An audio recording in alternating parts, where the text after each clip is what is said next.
China's blackouts reveal a new economic crisis in the past 3 weeks. The world's second-largest economy, China, has been plagued by continuous blackouts.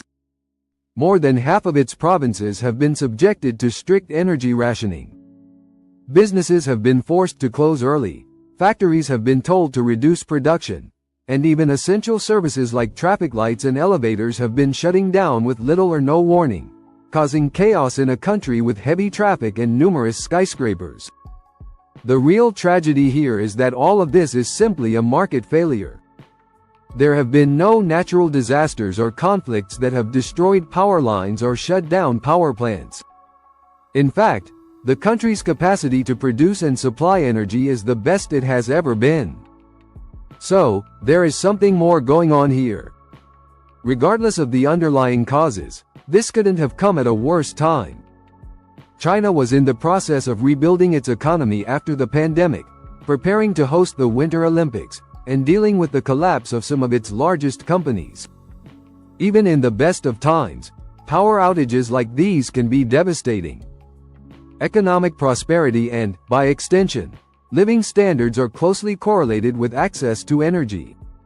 Some economists and scientists have theorized that energy could effectively be the de facto currency of the future, or at least an excellent store of value. In many ways, it almost is today. But there are some things we need to understand before diving into the heart of the matter. Understanding the root cause. So, what is the fundamental reason behind the Chinese blackouts? What could this teach us about the relationship between our modern global economy and energy? And finally, what could we learn from this problem when we inevitably face our own energy challenges in the coming decades? China's energy crisis actually began 2 years ago when the government initiated reforms to liberalize the nation's energy sector. Until then, the relationship between power plant operators and grid operators was almost entirely dictated by the government. Companies that operated power plants produced a certain amount of energy and sold it to grid operators at a set price. These grid operators then supplied that energy to businesses and households at a slightly higher price, resulting in a profit. This might be a bit controversial, but the production and distribution of energy is actually one of those markets that does well with some government controls in place for a few reasons. First, it is a market prone to monopolization. The extremely high barriers to entry for building a power plant or setting up a power grid mean that only the largest companies in a given country could even consider making the necessary investment to compete with an existing supplier. It is also heavily dependent on land as a factor of production. Like all products, the production and supply of energy require a certain combination of land, labor, and capital. We've already seen that the capital requirements, such as power plants and power lines, are extremely significant. But land is perhaps an even greater barrier to entry into this market. Power lines occupy a considerable amount of space distributed throughout suburbs and industrial centers, and people naturally don't like them running through their backyards. If bringing a competing energy source to the market meant building a competing power grid, then unsightly power lines, substations, and high-voltage towers would be multiplied by 2, or, if there are many competitors in the market, by however many companies decided to build their own infrastructure to compete for end-user dollars. Despite this being very expensive in terms of materials, it is also comically unrealistic because only a dozen or so suppliers could occupy all the usable land around urban areas. This is why services like roads, waterworks, and power are subject to strict government regulations. In many cases, they are totally government-run, but even when privatized, they are normally sold to large companies with equally extensive regulations on what they are allowed to do. This is exactly what happened in China. There are hundreds of power plants across the country, primarily coal-fired. These power plants sell their energy to grid operators who are legally required to sell their energy at a predetermined price. This price regulation means that grid operators, who have an effective monopoly on energy distribution, cannot charge whatever they want for energy to generate enormous profits. Instead, they must charge this government-imposed price. This eliminates the problem of monopoly pricing power but causes another problem. The power grid can reasonably only purchase energy from suppliers at a price lower than what they are authorized to sell it for. So, if the price of coal more than quadruples within 12 months, it will cost more to produce coal-based electricity than what these grid operators are authorized to sell it for. Therefore, they simply do not purchase the electricity, and the power plants do not produce it. There are millions of households and businesses across China right now that would be willing to pay a higher price for access to reliable electricity, but due to regulations, this is not possible. This problem may have been exacerbated by ongoing trade tensions with Australia, which has historically been China's largest coal supplier, as well as a push by some local authorities to effectively reduce coal combustion before the 2022 Winter Olympics in an attempt to avoid smog that could embarrass the country on the world stage. This is a very interesting problem with so many moving parts that it is really difficult to see what will happen in the end.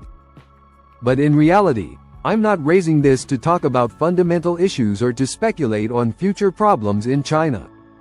In fact, I'm too scared to do that. You absolutely should not invest in Chinese stocks.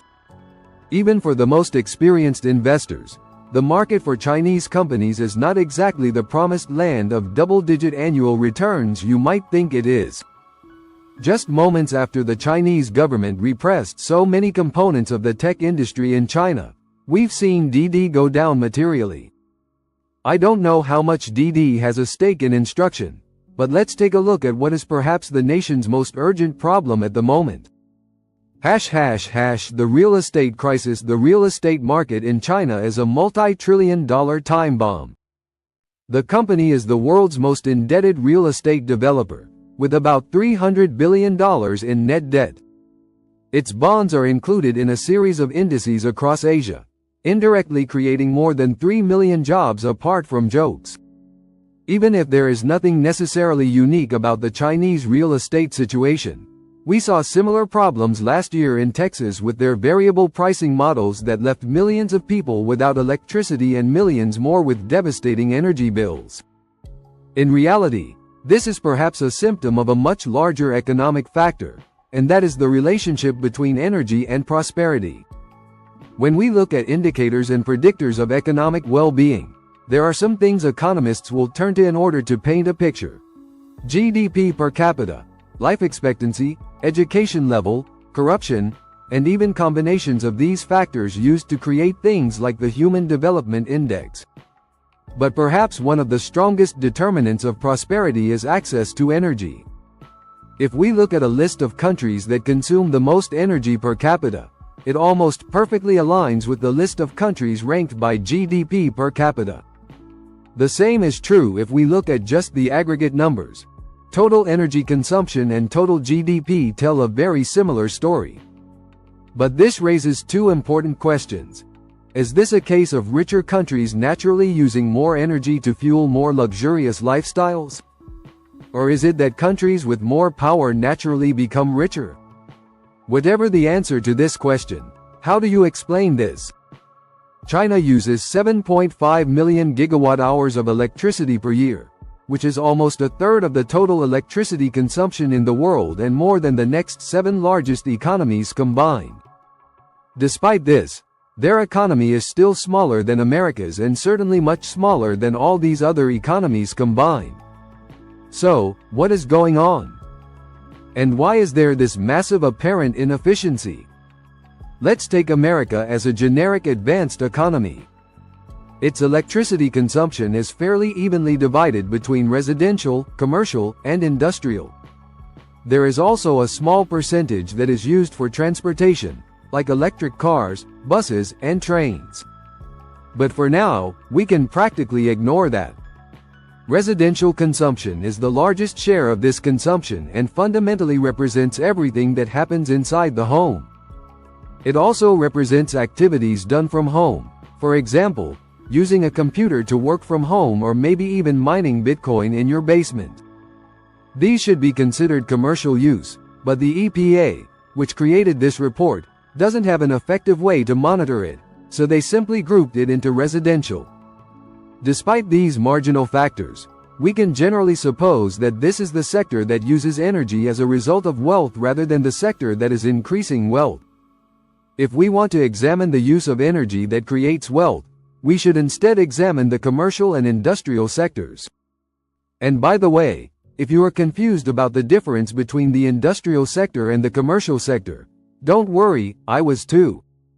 Fundamentally, the commercial sector is composed of offices, storefronts, warehouses, everything that serves to run a business that isn't physically the construction of a product. When you think of the industrial sector, think only of hard goods, factories, refineries, foundries, and yes, ironically, even power plants. Since 2020, the industrial sector represents less than a quarter of all electricity consumption in the United States, and it was a similar story even before the pandemic. When we compare this with China, we can see that 81% of their energy consumption is directed towards industry, and only 8% and 12% are directed towards commercial and residential applications, respectively. Now, this might not surprise many of you who are watching. Most of you are well aware that China has a much larger industrial sector than the United States, except that in reality, it doesn't. China's industrial sector had a nominal output of $4.7 trillion USD in 2017, while the United States had an industrial output of $3.6 trillion in the same year. If we analyze the numbers here, we can discover that China is using about 6 million gigawatt-hours for industry, while the United States is using 1 million. The implication is that the United States is almost 5 times more efficient in transforming electricity into value. So, what is going on here? Well, the first thing, obviously, is that China's data might not be super reliable. Almost every other country on this list has their energy production data recorded by the EIA, which stands for Energy Information Administration, a U.S. organization tasked with collecting information on energy production and usage around the world. China, on the other hand, chooses to publish its own data through the State Council, which is positive but lends a political tinge to what should be neutral objective data. China's electricity consumption, a key barometer of economic activity, maintained steady expansion in 2020 as the country concluded a year with solid economic recovery despite the devastating COVID-19 epidemic. It seems there is no way to know if this is accurate or not, but the government knows that energy usage is a statistic closely monitored by decision-makers around the world, so it is not unrealistic to think they might have manipulated the numbers a bit. Something called purchasing power parity is the main reason for this apparent imbalance. $1 in China buys you much more than $1 in the United States, especially when it comes to manufactured goods and electricity. If we adjust for this purchasing power, then China's industrial production goes from being about 30% higher than America's to almost 200% higher than America's. In effect, they are really producing much more stuff than America. It's just that the stuff is worth much less in the Chinese market. This adjusted figure means that China still uses more electricity per dollar in manufacturing production compared to the United States, but not by much. If we assume that the actual figures for electricity production are somehow overstated, they might actually be on par. All of this means that energy is truly unique in the sense that it is both the chicken and the egg of economic wealth. It is both useful for creating wealth and determinant in determining wealth. For this reason, it can almost be considered the unrecognized global currency. Currencies are a way to store and use value efficiently. If you work a regular job, you are exchanging the value of your time and skills for money. That money is effectively a way to store that value until you use it to purchase a good or service that, in theory, should have the same value as what you contributed to your employer. I know this very broad definition might anger some people, but this is the theory. Now, money can take many forms: gold coins, figures on a computer, rectangles of paper, shells. In reality, it doesn't matter as long as people agree that it has value. Now, that value can be very abstract. I'm sure there are some of you watching who will say that fiat currency, which is by far the most commonly used currency in the world today, doesn't really have value. Those same viewers might advocate for a return to the gold standard because gold is a bit more tangible as a store of value, especially because it can't simply be created out of thin air. But even gold derives most of its value from people believing that it has value. Sure, it's rare, and it's a great conductor, and it looks pretty, but it's just a metal. Being stranded on a desert island with a gold bar is just as bad as being stranded on an island with a wad of cash. And in reality, a brief note on the margin is that the scarcity of gold is actually a significant problem when trying to use it as currency. Most economies around the world today aim for a low level of inflation of about 1 or 3%, depending on the central bank doing it, so people are motivated to invest or spend their money, which stimulates the economy. If a finite resource like gold were used as currency, then many people would simply choose to hold on to it, knowing that the economy will grow but the money supply won't, making their holdings more precious every year. This stagnation would choke economic growth, which is why most economists view moderate inflation as preferable to deflation. However, all of this is to say that gold is not much better than rectangles of paper when it comes to being a real store of value or a currency, both of which almost entirely depend on people agreeing that they have value. This is where energy is different. It has real value both in the sense that it can be used to add value to other things and in the sense that it can be used to improve one's quality of life, not just for humans but for all life as we know it. It has given value to energy more than anything else. Trees harness the sun for photosynthesis, lions hunt zebras for their calories, and humans fight entire wars for access to oil reserves. An economy that prints a lot of money is not necessarily rich, and even all the gold in the world doesn't mean much unless it can be exchanged for something else. Just ask Midas. But an economy that can produce a lot of energy is simply rich. Not enough water? Oh well, just use desalination plants. No natural resources? Import them and then use your unlimited supply of energy to transfer almost all raw materials into a value-added product. Export that product with a markup and then import even more raw materials. This is, in practice, what Iceland does today, albeit to a less extreme degree. So, if you want to see how it works in reality, go watch that video after this one. Economics is a study of scarcity, and theoretically, any economic problem can be solved with unlimited energy. Furthermore, energy cannot be created or destroyed, but it can be transformed into more useful forms almost infinitely. Someone sitting on a lifetime's worth of kilowatt hours will probably see the value of those savings diminish over time as an economy increases its capacity to generate energy in useful forms. Obviously, if this energy-based currency were to become a reality, we wouldn't be walking around with pockets full of batteries. We would probably do what we used to do with gold a long time ago and exchange banknotes that indicate a set value of energy that would be stored somewhere better equipped to hold it, like a reserve battery. In any case, is this likely to be adopted? Obviously not, at least not in the immediate future. But understanding this relationship between wealth and energy can actually be a very perspicacious way to view global economic events. What was your experience with the topic covered in this video? Tell us about it in the comments, we are curious to know. And if you have any doubts or questions, don't hold back. Leave a comment, even just a simple like would be perfect, but most importantly, subscribe to the channel to stay informed about upcoming releases.